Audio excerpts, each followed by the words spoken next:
গুলার পাশেই এমন বাঘ অথবা সিংহ জাতীয়। হ্যালো ভিউয়ার্স, আমি এখন আছি সুরমা চা বাগানের একটি ঐতিহ্যবাহী মন্দিরে, যা জগদ্ধাত্রী মন্দির নামে পরিচিত।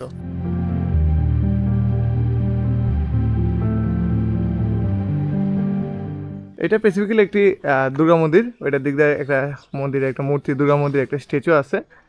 বাট সবচেয়ে মজার এবং ইন্টারেস্টিং বিষয় যে প্রত্যেকটা চা বাগানের মন্দিরগুলোর পাশেই এমন বাঘ অথবা সিংহ জাতীয় কিছু ভাস্কর্য দেখা যায় না তারা কেন এই ভাস্কর্যগুলো দিয়ে রাখে। তবে এই বাঘের ভাস্কর্যগুলা মন্দিরের স্ট্রাকচারগুলো আরেকটু সুন্দর করে রাখে।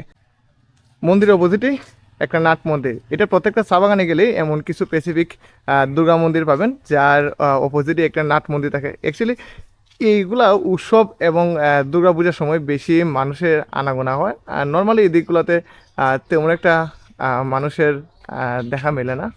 এখন এখানে মোটামুটি তেমন কোনো কিছুই নেই। এই মন্দিরের পাশেই এটাকে বলে সুরমা চা বাগান 2 বা সুরমা 2 প্রজেক্ট নামে এই জায়গাটা চেনে। আবার কেউ কেউ এটাকে সায়দাবাদ নামেই জানে। অ্যাকচুয়ালি এই জায়গাটা আপনি অনেক সুন্দর। আমি এই দিকটা দিয়েই গারো পাহাড়ের উপরে গিয়েছিলাম।